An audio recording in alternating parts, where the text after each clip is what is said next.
आखिर जापान के बच्चे इतने टैलेंटेड कैसे होते हैं? इन्हें स्कूलों में कैसे पढ़ाया जाता है? जापान की एजुकेशन सिस्टम दूसरे देशों से कैसे बेहतर मानी जाती है? आज जापान टेक्नोलॉजी के मामले में पूरी दुनिया में सबसे आगे है। चलिए जानते हैं जापान के स्कूलों के बेहतरीन नियमों के बारे में। जापान की ज्यादातर स्कूलों का समय सुबह 8 बजे का होता है और सभी बच्चों को टाइम पर पहुंचना काफी जरूरी होता है। अगर बच्चा स्कूल आने में 5 मिनट भी लेट होता है तो उन्हें अगले 7 दिनों तक जल्दी आकर अपने क्लास की साफ सफाई करनी पड़ती है। जापान के स्कूलों में बच्चों को हर एक चीज प्रैक्टिकल करके ही समझाई जाती है, जिस वजह से बच्चे प्रैक्टिकल देखते ही सीखते हैं, जिस वजह से जापान के लोग सबसे ज्यादा इनोवेटिव माने जाते हैं। जापान के स्कूलों में जब लंच होता है तब सभी लोगों के लिए एक तरह का मेनू ही बनाया जाता है और खाना भी न्यूट्रिशन को ध्यान में रखते हुए ही बनाया जाता है। जापानी स्कूल में सभी बच्चों को खाने से पहले प्रार्थना भी करवाई जाती है। ऐसा इसलिए करवाया जाता है कि बच्चे अन्न का बगाड़ कभी न करे। प्रार्थना के बाद ही बच्चे खाना शुरू करते हैं।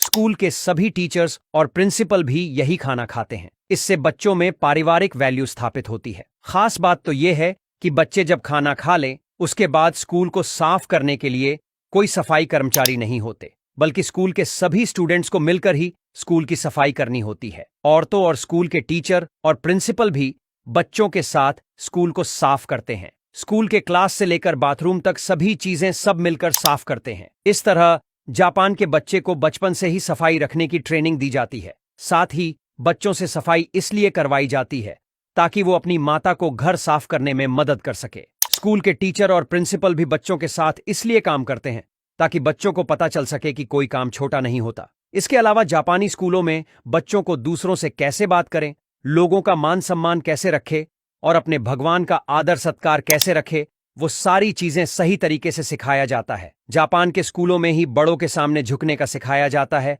और ये स्कूल में आते जाते करना काफी जरूरी होता है। वैसे आपको बता दें कि जापानी स्कूलों में बच्चों की सैटरडे और संडे की छुट्टी भी रखी जाती है ताकि बच्चे सैटरडे संडे अपने परिवार के साथ पूरा दिन अच्छे से वक्त बिता सके। जापान में न्यू ईयर का दिन काफी इंपॉर्टेंट त्योहार के रूप में मनाया जाता है। जब न्यू ईयर होता है तब आपको जापान की सड़कों पर तो कहीं पर भी कोई इंसान नहीं दिखेगा, क्योंकि न्यू ईयर सभी लोग अपने परिवार के साथ मनाते हैं।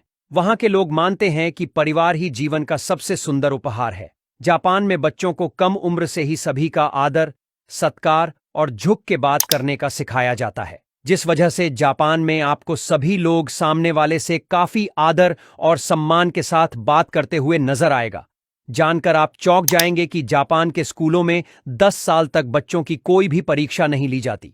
इसके पीछे का कारण यह है कि जापान के स्कूलों में ज्ञान से ज्यादा सभ्यता सिखाना जरूरी समझा जाता है। जापानी लोगों का मानना है कि स्कूल के पहले कुछ सालों तक बच्चे के आईक्यू पर काफी ध्यान देना चाहिए, जिससे उनमें काफी संस्कार आए और अपनी जिंदगी काफी बेहतर तरीके से जी सके। आपको जापान के स्कूल के नियम कैसे लगे, हमें कमेंट करके जरूर बताएं।